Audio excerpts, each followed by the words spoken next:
नमस्कार साथियों, मैं भुवनेश प्रताप सिंह स्वागत करता हूं आप सभी का आपके अपने परिवार जीएस गढ़ में। साथी आज की इस क्लास में हम बात करने वाले हैं क्लासिकल डांस के बारे में, जिसको हम हिंदी में कहते हैं शास्त्रीय नृत्य।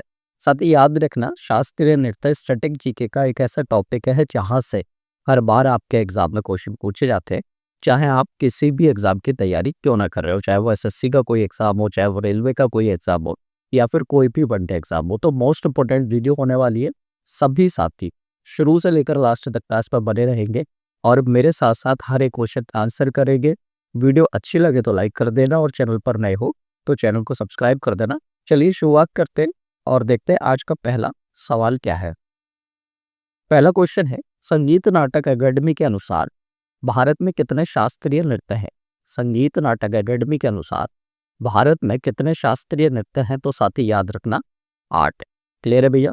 तो संगीत नाटक अकेडमी के अनुसार भारत में 8 शास्त्रीय नृत्य हैं, यानी कि क्लासिकल डांस है। और वो 8 शास्त्रीय नृत्य कौन कौन से साथी, तो नोट करते हुए चलेंगे। भरतनाट्यम है, कुचिपुड़ी है, कथकली, मोहिनीअट्टम, उड़िया, मणिपुरी, सत्रिया और कथक। क्लियर है? तो ये जो 8 शास्त्रीय नृत्य मैंने आपको बताए, कि किसके द्वारा मान्यता प्राप्त है? संगीत नाटक अकेडमी के द्वारा। तो ऑप्शन सी यहाँ पर हो जाएगा सही आंसर। अगला क्वेश्चन देखते हैं।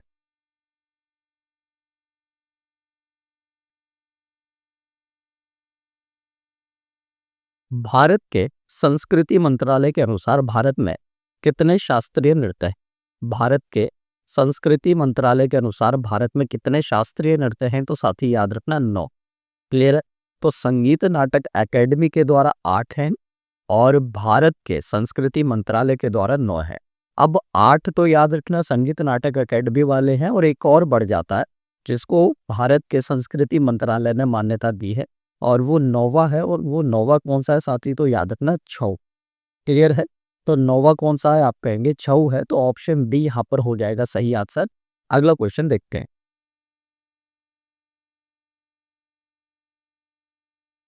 कुचिपुड़ी किस राज्य का शास्त्रीय नृत्य है? कुचिपुड़ी किस राज्य का शास्त्रीय नृत्य है? तो साथी याद रखना यह है आंध्र प्रदेश का। क्लियर है? तो आंध्र प्रदेश का है भैया कुचिपुड़ी। ऑप्शन सी यहाँ पर हो जाएगा सही आंसर। अगला क्वेश्चन देखते हैं।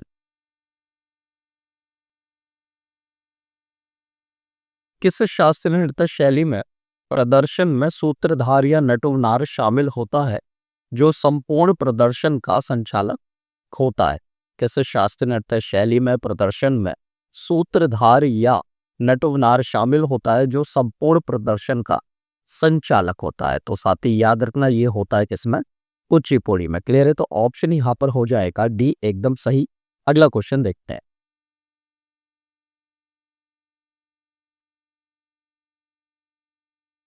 कुचिपुड़ी नृत्य की किस विशेषता में पीतल की प्लेट के किनारे पर नर्तक के पैर शामिल होते हैं? कुचिपुड़ी नृत्य की किस विशेषता में पीतल की प्लेट के किनारे पर नर्तक के पैर शामिल होते हैं? तो साथी वो है तरंगम। क्लियर है? वो कौन सा है? तरंगम हो। तो ऑप्शन बी यहां पर हो जाएगा सही आंसर। अगला क्वेश्चन देखते हैं।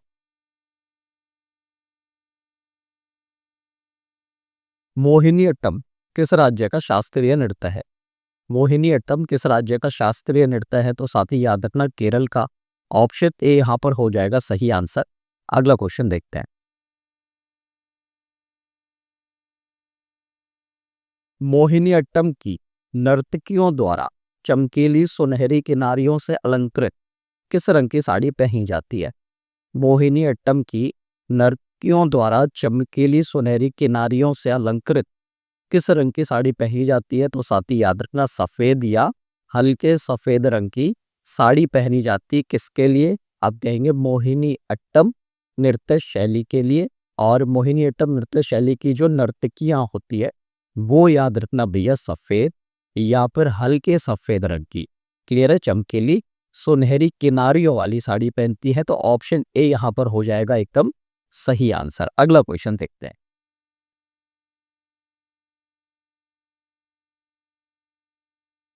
मोहिनीअट्टम नृत्य के प्रदर्शन में उपयोग किए जाने वाला मुख्य ताल वाद्य यंत्र निम्नलिखित में से कौन सा है? मोहिनीअट्टम नृत्य के प्रदर्शन में उपयोग किया जाने वाला मुख्य ताल वाद्य यंत्र निम्नलिखित में से कौन सा है? तो साथी याद रखना एदक्का। क्लियर है? तो एदक्का क्या है? आप कहेंगे भैया एक ताल वाद्य यंत्र है जो इस्तेमाल किया जाता है, जो उपयोग किया जाता है मोहिनीअट्टम नृत्य के प्रदर्शन में। क्लियर है? तो ऑप्शन बी यहाँ पर हो जाएगा सही आंसर। अगला क्वेश्चन देखते हैं।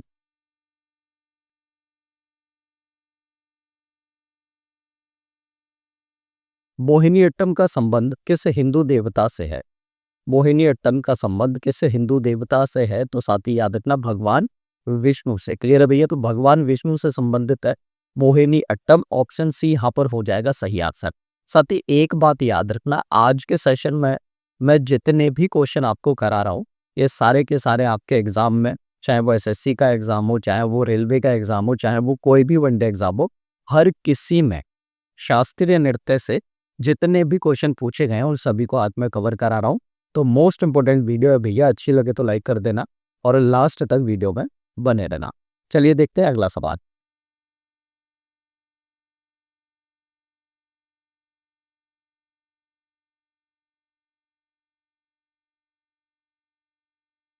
मोहिनीअट्टम में कितनी हाथ की मुद्राएं होती हैं जो मुख्य रूप से हस्त लक्षण दीपिका पाठ से अपनाई गई हैं? मोहिनीअट्टम में कितनी हाथ की मुद्राएं होती हैं जो मुख्य रूप से हस्त लक्षण दीपिका पाठ से अपनाई गई हैं? तो साथ ही याद रखना मोहिनी अट्टम में ले रहे भैया जो हाथ की मुद्राएं होती हैं उनकी संख्या कितनी है? 24 है।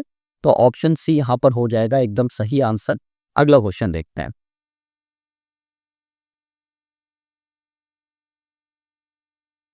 नाट्यशास्त्र एक संस्कृत हिंदू ग्रंथ है जो प्रदर्शन कलाओं से संबंधित है।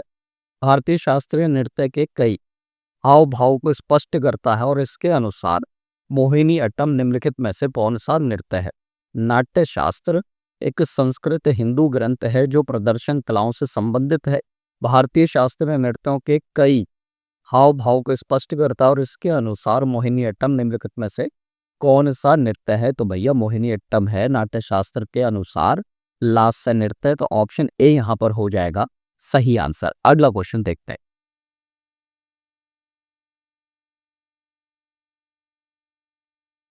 भरतनाट्यम किस राज्य का शास्त्रीय नृत्य है? भरतनाट्यम किस राज्य का शास्त्रीय नृत्य है? तो साथी याद रखना तमिलनाडु का। तो ऑप्शन डी यहाँ पर हो जाएगा सही आंसर। क्लियर है साथी? तो याद रखना भरतनाट्यम जो है वो तमिलनाडु राज्य का एक क्लासिकल डांस है, शास्त्रीय नृत्य है। ऑप्शन डी हो जाएगा सही आंसर। अगला क्वेश्चन देखते हैं।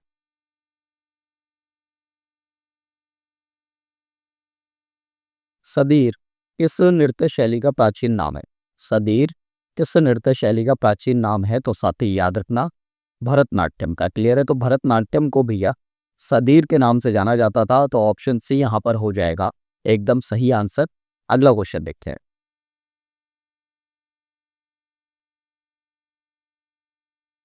भारतीय शास्त्रीय नृत्य की सबसे प्राचीन शैली कौन है?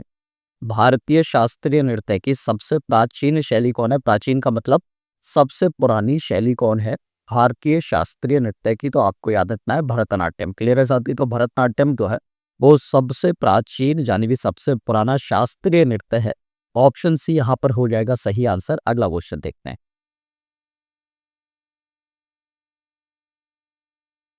भरतनाट्यम दक्षिण भारतीय धार्मिक विषयों और किसके आध्यात्मिक विचारों को व्यक्त करता है? भरतनाट्यम दक्षिण भारतीय धार्मिक विषयों और किसके आध्यात्मिक विचारों को व्यक्त करता है? तो साथी याद रखना शैव धर्म के आध्यात्मिक विचारों को व्यक्त करता है भरतनाट्यम नृत्य। ऑप्शन बी यहाँ पर हो जाएगा सही आंसर। अगला क्वेश्चन देखते हैं।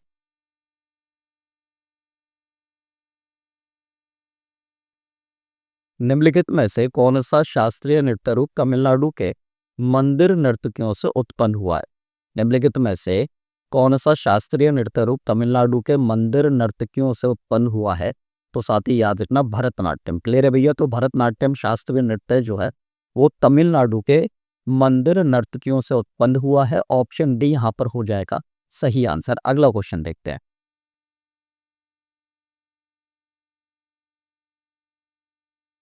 भारतीय शास्त्रीय नृत्य का नाम क्या है जिसके बारे में माना जाता है कि भगवान ब्रह्मा ने एक प्रसिद्ध ऋषि भरत को प्रकट किया था?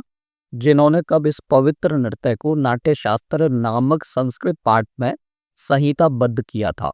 भारतीय शास्त्रीय नृत्य का नाम क्या है जिसके बारे में ये माना जाता है कि भगवान ब्रह्मा ने एक प्रसिद्ध ऋषि भरत को प्रकट किया था, जिन्होंने तब इस पवित्र नृत्य को नाट्य शास्त्र नामक संस्कृत पाठ में संहिताबद्ध किया था?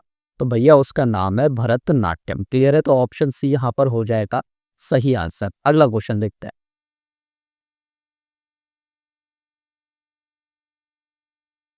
निम्नलिखित में से इस नृत्य को एक हार्य के नाम से भी जाना जाता है, जहां एक नर्तक एक ही प्रदर्शन में कई भूमिकाएं निभाता है। निम्नलिखित में से किस नृत्य को एक हार्य के नाम से भी जाना जाता है, जहां एक नर्तक एक ही प्रदर्शन में कई भूमिकाएं निभाता है? तो याद रखना भैया, भरतनाट्यम को एक हार्य के नाम से भी जाना जाता है। और इसमें होता क्या है कि एक नर्तक एक ही प्रदर्शन में कई सारी भूमिकाएं निभाता है, तो ऑप्शन बी यहाँ पर हो जाएगा सही आंसर। अगला क्वेश्चन देखते हैं।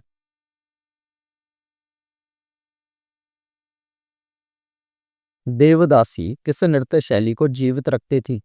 देवदासी किस नृत्य शैली को जीवित रखती थी? तो याद रखना भैया, भरतनाट्यम को। क्लियर है? तो देवदासी जो हुआ करती थी वो भरतनाट्यम नृत्य शैली को जीवित रखती थी। ऑप्शन बी यहाँ पर हो जाएगा सही आंसर।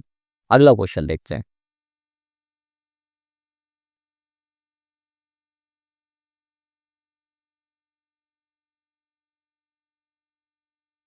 कथकली किस राज्य का शास्त्रीय नृत्य है? कथकली किस राज्य का शास्त्रीय नृत्य है? तो साथी याद रखना केरल का। क्लियर है भैया? तो केरल के दो शास्त्रीय नृत्य हैं, एक है कथकली और एक है मोहिनीअट्टम। तो ऑप्शन बी यहाँ पर हो जाएगा सही आंसर। अगला क्वेश्चन देखते हैं।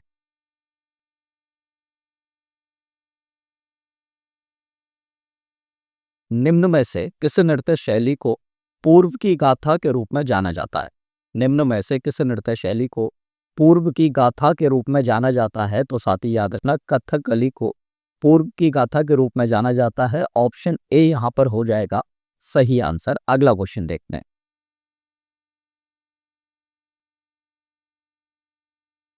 कथकली में पात्रों को व्यापक तौर पर कितने प्रकारों में बांटा गया है?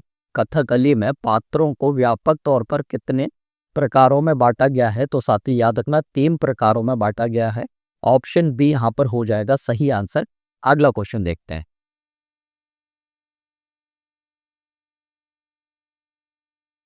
कथकली नृत्य के कलाकारों के लिए कितने प्रकार के श्रृंगार का उपयोग किया जाता है?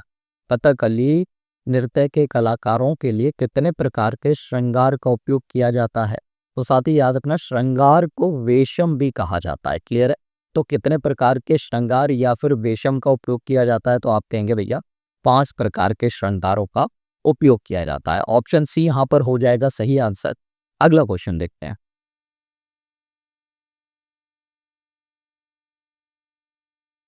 कौन सा भारतीय शास्त्रीय नृत्य केरल राज्य में प्रचलित सदियों पुरानी मार्शल आर्ट को प्रतिबिंबित करने वाले विस्तृत रंगीन श्रृंगार और अद्वितीय मुखौटों द्वारा प्रतिष्ठित है?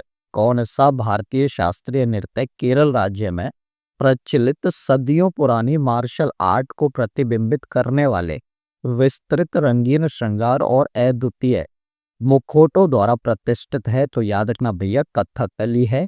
तो ऑप्शन डी यहाँ पर हो जाएगा एकदम सही आंसर साथी। अगला क्वेश्चन देखते हैं।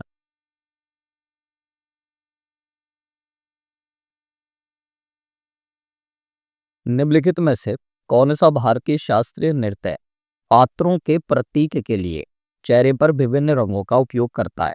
निम्नलिखित में से कौन सा भारतीय शास्त्रीय नृत्य पात्रों के प्रतीक के लिए चेहरे पर विभिन्न रंगों का उपयोग करता है? तो साथी याद रखना कथकली। क्लियर है? तो ऑप्शन सी यहाँ पर हो जाएगा सही आंसर। अगला क्वेश्चन देखते हैं।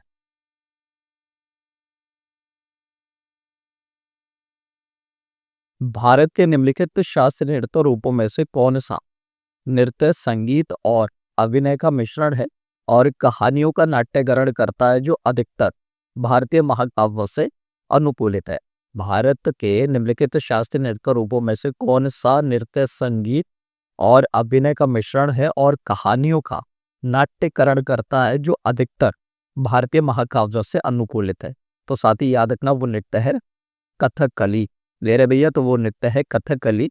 तो याद रखना साथ ही कथकली शास्त्रीय नृत्य जो है वो नृत्य, संगीत और अभिनय का मिश्रण है जिसमें कहानियों का नाट्यकरण किया जाता है। और ये कहानियां कहाँ से ली जाती हैं? तो भारत के जो महाकाव्य है वहां से कहानियां ली जाती है। और महाकाव्यों में भी याद रखना साथी रामायण से कहानियों को लिया जाता है। और रामायण की जो कहानियां हैं उनका नाट्यकरण किया जाता है, या रामायण के जो पात्र हैं भैया उनका अभिनय किया जाता है कथकली में। तो ऑप्शन सी यहाँ पर हो जाएगा सही आंसर। अगला क्वेश्चन देखते हैं।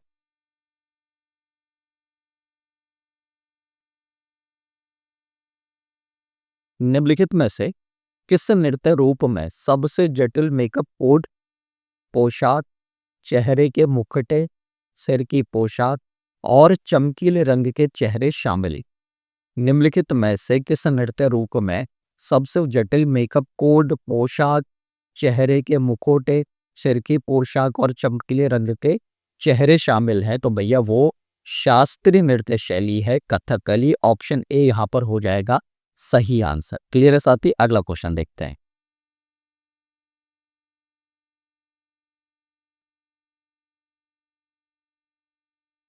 केरल का कौन सा शास्त्रीय नृत्य नाटक अपने जीवंत श्रृंगार, विस्तृत वेशभूषा और अतिरंजित चेहरे के भाव के लिए प्रसिद्ध है, जो अक्सर रामायण की कहानियों को दर्शाता है?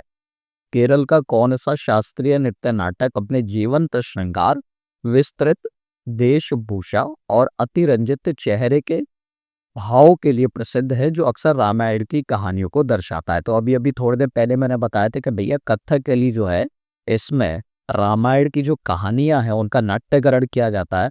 रामायण के जो पात्र हैं भैया उन पर अभिनय किया जाता है। तो ऑप्शन बी यहाँ पर हो जाएगा एकदम सही आंसर। अगला क्वेश्चन देखते हैं।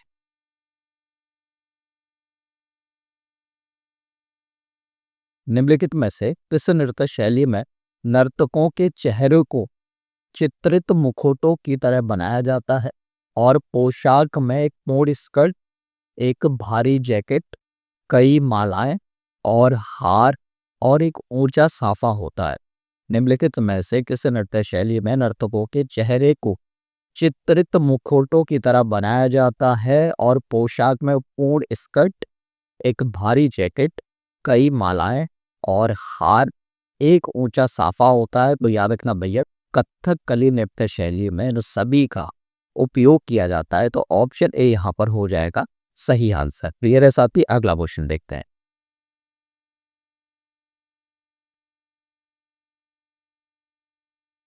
निम्नलिखित में से कौन सा नृत्य पारंपरिक रूप से शाम को पूर्वाभ्यास के बाद शुरू होता है, जिसमें मद्दलम पर एक आह्वानकारी ढोल बजाना शामिल होता है और केवल भोर में समाप्त होता है? तो भैया उस नृत्य शैली का नाम है कथकली। ऑप्शन डी यहाँ पर हो जाएगा सही आंसर। अगला क्वेश्चन देखते हैं।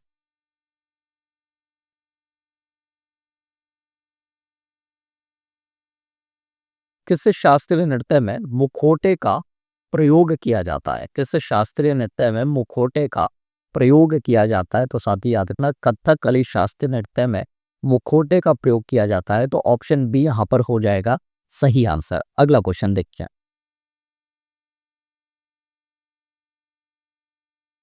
रविंद्रनाथ टैगोर ने इस शास्त्रीय नृत्य को पुनर्जीवित करके उसे केरल के अतिरिक्त बंगाल में लोकप्रिय बनाया गया?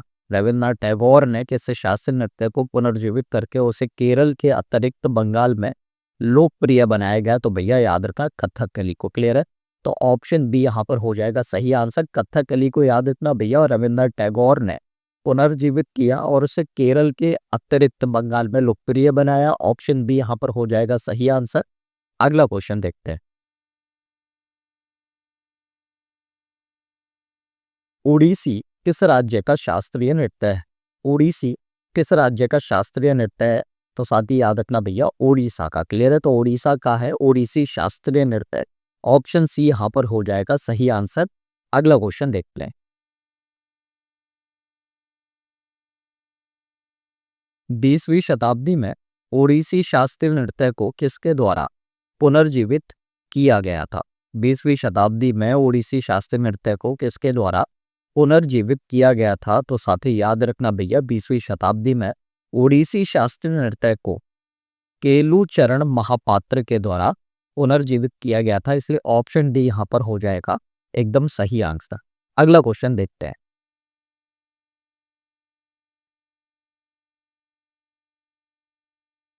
कथक किस राज्य का शास्त्रीय नृत्य है?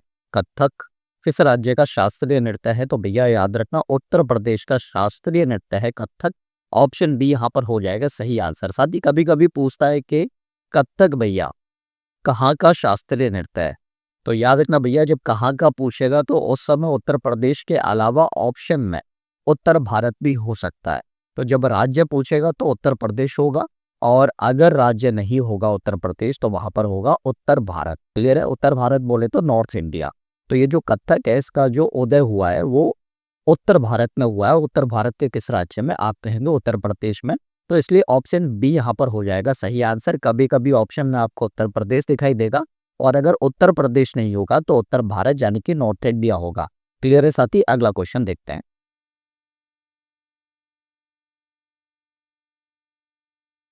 निम्नलिखित में से किस शास्त्रीय नृत्य को कहानीकारों के नृत्य के रूप में जाना जाता है? निम्नलिखित में से किस शास्त्रीय नृत्य को कहानीकारों के नृत्य के रूप में जाना जाता है?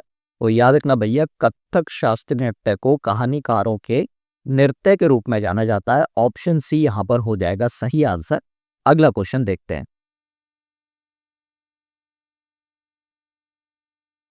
कथक मूल रूप से उत्तर भारत के मंदिरों में किसकी एक जाति थी? कथक मूल रूप से उत्तर भारत के मंदिरों में किसकी एक जाति थी? तो याद रखना भैया कथाकारों की एक जाति हुआ करती थी। कहाँ पर? उत्तर भारत के मंदिरों में। उन्हीं को कहा जाता था भैया क्या? आप कहेंगे कथक।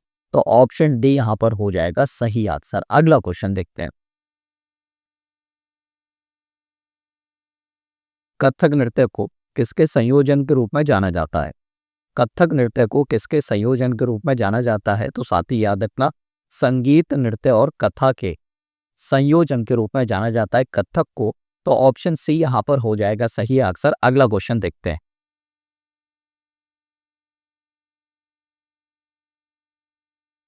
कथक में जुगलबंदी किसको संदर्भित करती है?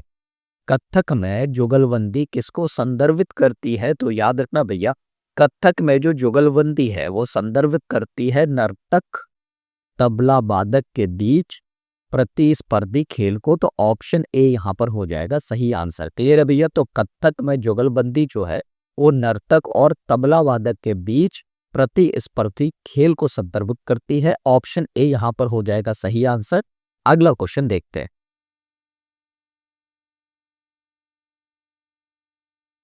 निम्नलिखित में से कौन सा भारत का एकमात्र शास्त्रीय नृत्य है जिसका मुस्लिम संस्कृति से संबंध है और कला में हिंदू और मुस्लिम प्रतिभा के अद्वितीय संश्लेषण का प्रतिनिधित्व करता है? निम्नलिखित में से कौन सा भारत का एकमात्र शास्त्रीय नृत्य है जिसका मुस्लिम संस्कृति से संबंध है और कला में हिंदू और मुस्लिम प्रतिभा के अद्वितीय संश्लेषण का प्रतिनिधित्व करता है?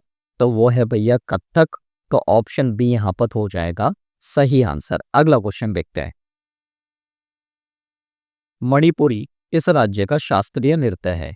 मणिपुरी किस राज्य का शास्त्रीय नृत्य है? तो साथी याद रखना मणिपुरी है मणिपुर राज्य का शास्त्रीय नृत्य।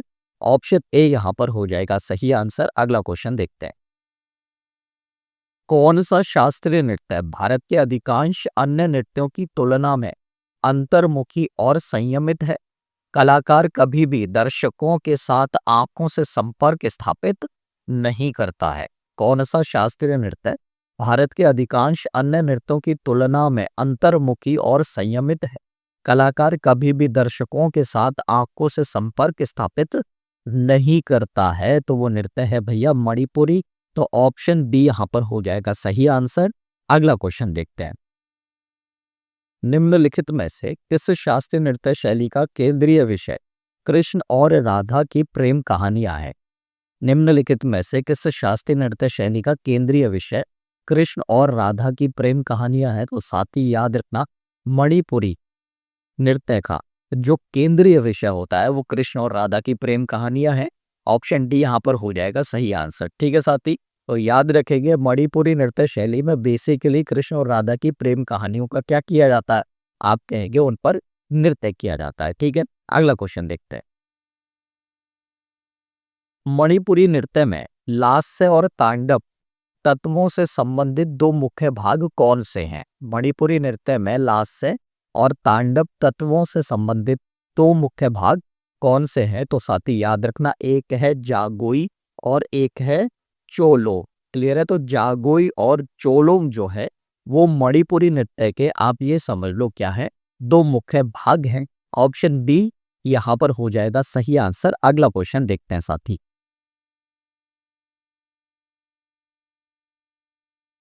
सत्रिय नृत्य किस राज्य से संबंधित है? सत्रिय नृत्य किस राज्य से संबंधित है? तो याद रखना साथी, असम से। क्लियर है? तो असम से संबंधित है सत्रिय नृत्य। ऑप्शन सी यहां पर हो जाएगा सही आंसर। अगला क्वेश्चन देखते हैं। सत्रिय नृत्य शैली की शुरुआत 15वीं शताब्दी में किसके द्वारा की गई थी? सत्रिय नृत्य शैली की शुरुआत 15वीं शताब्दी में किसके द्वारा की गई थी? तो याद रखना भैया, महापुरुष शंकर देव के द्वारा। क्लियर है? महापुरुष शंकर देव के द्वारा 15वीं शताब्दी में सत्रिय नृत्य की शुरुआत असम में की गई थी। ऑप्शन बी यहां पर हो जाएगा एकदम सही आंसर। अगला क्वेश्चन देखते हैं।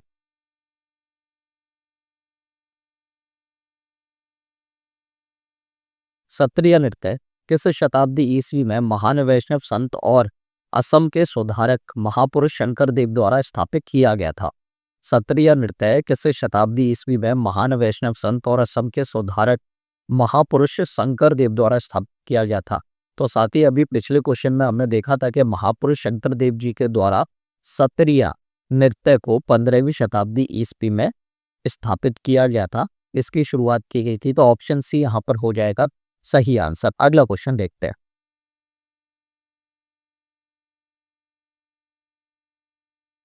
निम्न में से कौन सा शास्त्रीय नृत्य असम के वैष्णव मठों से विकसित हुआ था? निम्न में से कौन सा शास्त्रीय नृत्य असम के वैष्णव मठों से विकसित हुआ था? तो साथी याद रखना वो है सत्रिय नृत्य। क्लियर है? तो सत्रिय नृत्य जो है असम के वैष्णव मठों से विकसित हुआ था। ऑप्शन डी यहां पर हो जाएगा सही आंसर। अगला क्वेश्चन देखते हैं।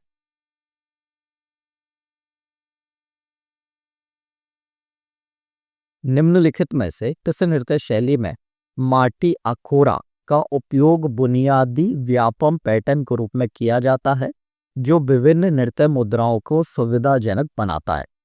निम्नलिखित में से किस नृत्य शैली में माटी अखोरा का उपयोग बुनियादी व्यापम पैटर्न के रूप में किया जाता है, जो विभिन्न नृत्य मुद्राओं को सुविधाजनक बनाता है? तो वो नृत्य है भैया कौन सा, आप कहेंगे सत्रिय नृत्य। क्लियर है? तो ऑप्शन यहां पर हो जाएगा ए एकदम सही आंसर। अगला क्वेश्चन देखते हैं साथी।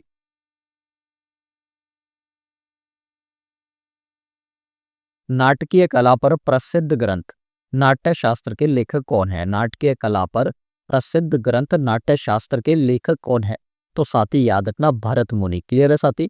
तो ऑप्शन बी यहां पर हो जाएगा सही आंसर। बहुत बार आपके पेपर में पूछा जाता है कि बताओ भैया नाट्य शास्त्र के लेखक कौन है? तो भरत मुनि है। Option B is the right answer of this question. तो साथी याद रखना, इसी क्वेश्चन के साथ हमारी जो वीडियो है आज की क्लास है वो समाप्त होती है। क्लास कैसी लगी एक बार कमेंट करके बता देना। वीडियो अच्छी लगी हो तो लाइक कर देना, और चैनल पर नए हैं, अभी तक चैनल को सब्सक्राइब नहीं किया है, तो चैनल को सब्सक्राइब कर लेना, और इस वीडियो को भैया अपने दोस्तों के साथ शेयर भी कर देना। मिलते हैं अगली वीडियो में, तब तक के लिए नमस्कार।